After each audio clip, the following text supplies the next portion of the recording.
Hello, Smart Garden community. Welcome back to another episode where we dig deep into the science and secrets that make our gardens thrive. Today we're tackling a challenge many of you have messaged me about. You're investing time and energy into making homemade nutrient brews, brewing up bone meal teas and kelp concoctions, but somehow your plants aren't responding the way you hoped. Here's the hard truth. If your brew isn't potent, you're essentially just watering down your efforts and potentially wasting valuable ingredients. The good news, understanding how to unlock maximum nutrient power from these ingredients isn't rocket science, but it does require knowing a few critical factors that separate mediocre brews from true garden rocket fuel. Unleashing your garden's secret weapon. Custom nutrient brews represent something special in the gardening world. They're your opportunity to provide targeted nutrition that goes far beyond what standard compost can offer. While compost builds general soil health over time, these concentrated brews deliver specific nutrients exactly when your plants need them most. Think of compost as your daily multivitamin and these brews as targeted supplements addressing specific deficiencies. However, there's considerable misinformation floating around about DIY soil amendments, with many gardeners following outdated recipes or misunderstanding the actual science behind what makes these brews work. What you're about to learn will help you create genuinely effective amendments that save money, produce thriving plants, and deepen your understanding of the fascinating biology happening beneath your soil's surface. Brewing for peak power really comes down to ingredient synergy and extraction. The transformation from raw ingredients to garden fuel happens through fundamental chemical and biological processes. Bone meal, for instance, contains phosphorus locked within a calcium phosphate matrix that plants cannot directly access in its raw form. The brewing process, particularly when done with hot water extraction, begins breaking down these complex structures, releasing phosphorus and calcium into solution where roots can absorb them. However, here's where many gardeners miss the mark. Simply steeping bone meal in water creates only a weak extraction. The real magic happens when you understand that phosphorus availability increases dramatically with longer steeping times and slightly acidic conditions. Kelp brings an entirely different nutritional profile to your brews, loaded with micronutrients like iron, zinc, and manganese, plus growth-promoting hormones and compounds that strengthen plant immunity. When combined with bone meal in the same brew, these ingredients create synergistic effects. The minerals in kelp can actually help chelate and transport phosphorus more effectively into plant tissues.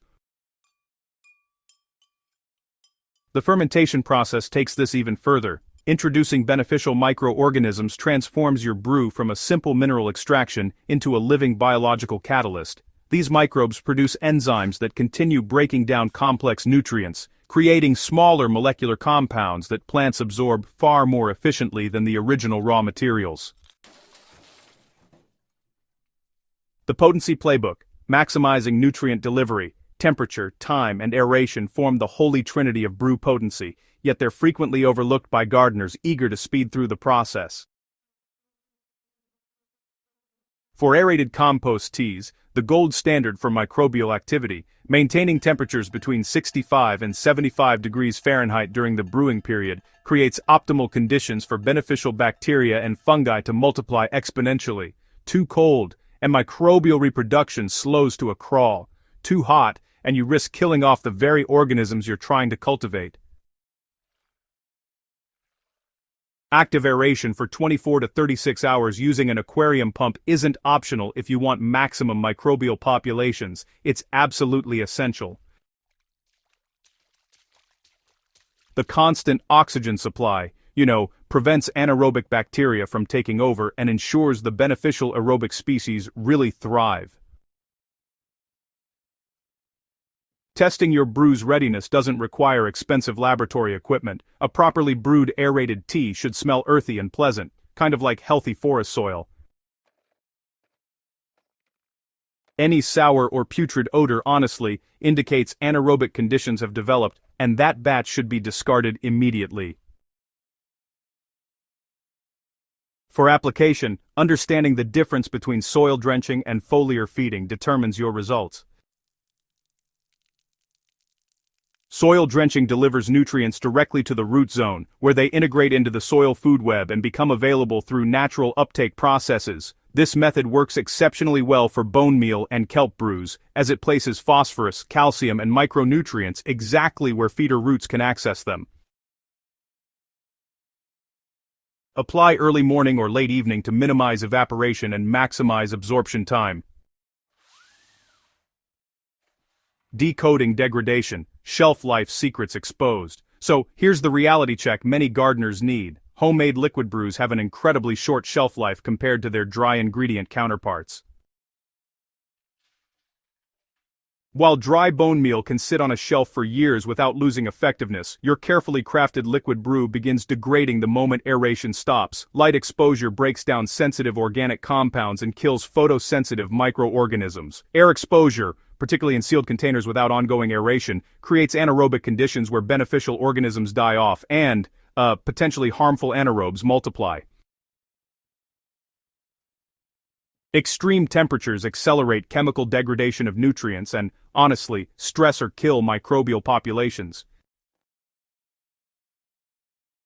Proper storage requires, a bit of vigilance and realistic expectations. Honestly, the absolute best practice is using your brew within 24 to 36 hours of completion, when microbial populations really peak and nutrient compounds remain most active. If you must store a brew, refrigeration in an opaque sealed container can extend viability for, well, perhaps 1 to 2 days maximum, though potency declines steadily throughout this period. Watch for red flags indicating your brew has turned foul odors. Unlike healthy compost smells, visible mold growth on the liquid surface or separation into distinct layers with sediment at the bottom. These signs mean the brew has shifted from beneficial to potentially harmful, capable of introducing pathogens to your garden rather than nutrition. Future-proofing your garden's fuel is really important. Strategic batching aligns your brewing schedule with your garden's actual nutritional demands throughout the growing season. Rather than making large batches that lose potency in storage, plan smaller, frequent brewing sessions timed to coincide with key growth phases.